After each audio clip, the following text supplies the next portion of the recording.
माने बिलार, R-A-T rate, rate माने मूस। एक्सक्यूज मी, का भाई पप्पू जब देखो तो अंग्रेजी क्यों रटता रहता है?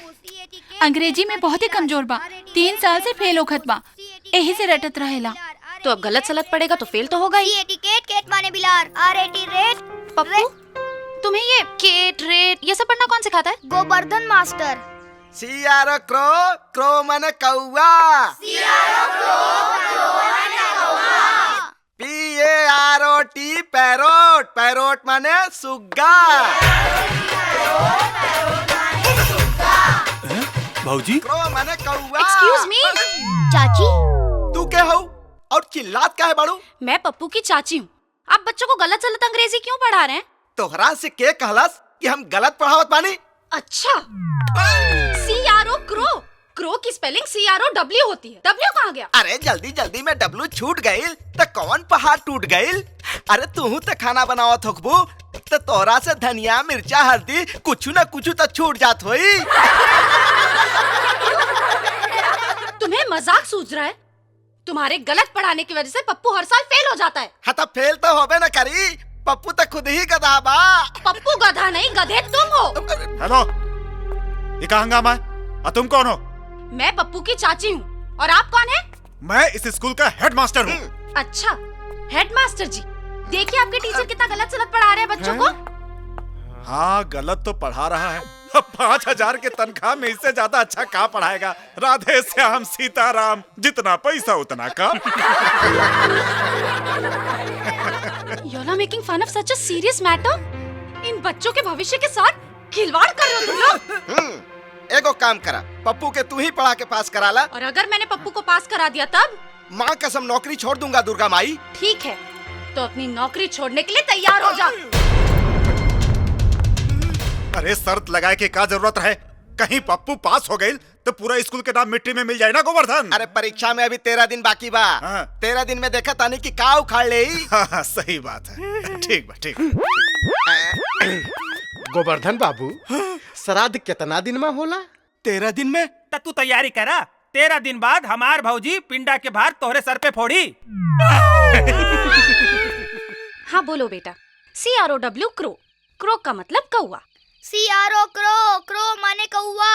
ओह नो बेटा, CRO नहीं, CROW, W बोलो। C-R-O क्रो, क्रो माने कौवा। हाय देखा, एगो और नया नौटंकी शुरू हो गई घर में।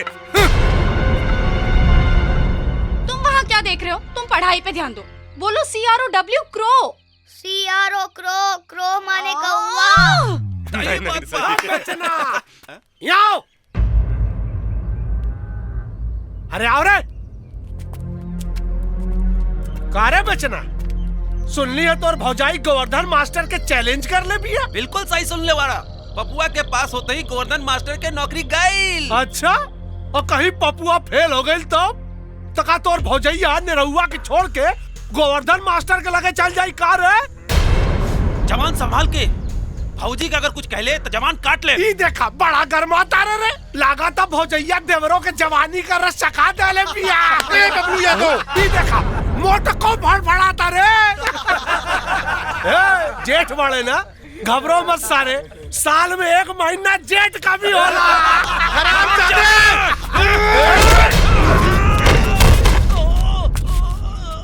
ले आ गई तोर भौजाई।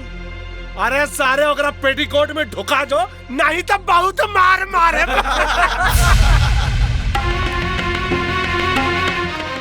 लातों के भूत बातों से नहीं मानते। उस दिन तू ही था ना जिसने मुझे आइटम बोला था? करेक्ट। काहे कि तू देखे में कोनो सती सावित्री ना, चतुर्भुज स्थान के टॉप के माल लगाइलू। अब की बार सिर्फ थप्पड़ मारा है, अगली बार जरूरत पड़ी तो चप्पल उतार कर मारूंगी। तोरा के पता नहीं खे केकरा के थप्पड़ मर ले हा? न बाप के पता न जात के, बहुरिया बन के गांव में आग लगावता रे। अब हम बताई तोरा के गांव और गांव के रिवाज। हाथ कैसे लगोले? हाथ कैसे लगोले? साला हाथ कैसे लगोले? हाथ कैसे लगोले? बोल।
बच्चन का भइल बाबूजी? पहले ही बताओ तोहरी की लड़ाई झगड़ा काहे भाई?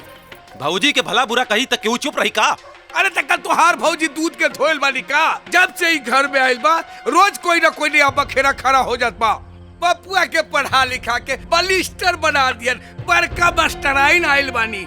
कहाँ बार एकर बोर्ड? जल्दी नहीं स्कूल खोले, ये घर है स्कूल ना। आज से ये पढ़ाई लिखाई तुहार पर ना बंद हुई पढ़ाई लिखाई। काहे बंद हुई पढ़ाई लिखाई? का चाहता नहीं आप कि पपुआ अनपढ़ रह जाए? वाह बेटा, हम देख रहल बानी जब से ये लड़की घर में आइल बा तब से तू बहुत जवाब देवे लगला है। जवाब नहीं खी देत बाबूजी। अगर गलत करी ना तो सबसे पहले एकर विरोध हम करब, लेकिन अगर सही करी तो एकर साथ देवे से भी पीछे ना हटब। अरे तो देर काहे कैले बड़ा? सुबेरे साहब एकर पैर छुअल करा। अरे तो का हो जाई पैर छू लेब त? हां का हो जाई? ला छू लेनी पैर।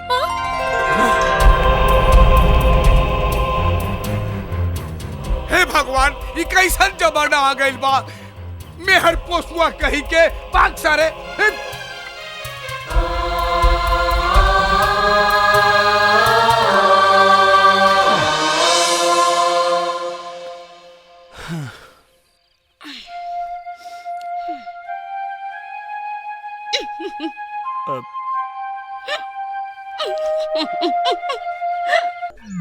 बताओ इसे क्या कहते हैं? भंटा। घंटा? घंटा नहीं, भंटा चाची। भंटा? हाँ। अच्छा, लेकिन इंग्लिश में इसे ब्रिंजल कहते हैं। क्या कहते हैं? ब्रिंजल। Very good. इसे क्या कहते हैं? मुरई। ओह गॉड। इसे क्या कहते हैं? चाउर। चावर इसे भोजपुरी में कहते हैं बेटा, इंग्लिश में क्या कहते हैं? भोजपुरी में के चावर ना चाउर खल जाला। चावर? चाउर। चाउर? करेक्ट। एक सेकंड, मैं तुम्हें इंग्लिश सिखा रही हूँ, तुम मुझे भोजपुरी सिखा रहे हो। इसे क्या कहते हैं? गहूं। What's this? Nose. What's this? चीक। What's this? चीन। What's this? Head. No. Say forehead. Forehead. अरे पपुआ, अरे अरे अरे चाची, हम क्लास में पहला नंबर से पास हो गई नी। अरे का भाई, पप्पू पास हो गया। पप्पू पास हो गई? हाँ भैया, पप्पू पास हो गई। बबलू भैया हमके बचा ला। का भाई? पूरा गांव वाला हमके मारल चाहता रहे, अब तू ही हमके बचा सकेला। टेंशन मत ले, कुछ ना होई। सही जगह आइल बाड़े। रुका लो। अरे का हल्ला मचौला बाड़ा लो। बबलू, आज साबित हो गइल बा ई जे मास्टर है गांव के लइकन के भविष्य खराब करता। आज हमनी के करना छोड़सन और आज तू बीच में बोलबा तो ठीक ना होई बबलू। का रे? जब पढ़ावे ना आवेला मास्टर कैसे बन गई ले रे?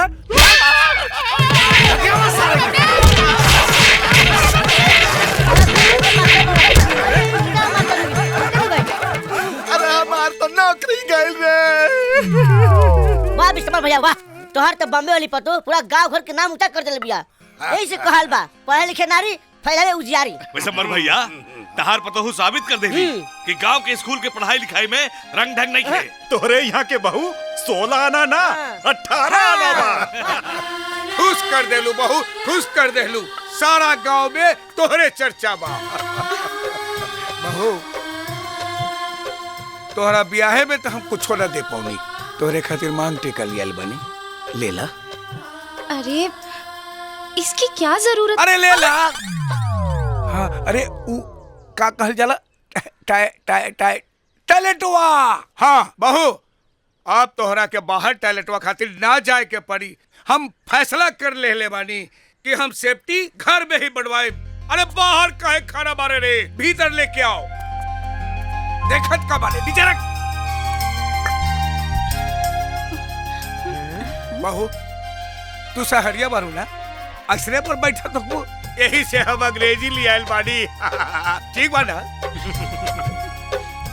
इट्स ओके। अरे ओके ओके छोड़ा, तनी बैठ के दिखावा। अब ससुर के सामने पतो बैठी। हाँ बात तो ये ठीक है बा, तो तू बैठ सकलू ना, बैठा। हम काहे बैठी, रुआ बैठ के देखी ना। भाई देखा, एमे लाज शर्म के कौन बात बा भाई, बैठे वाला चीज बा, बैठल जाई।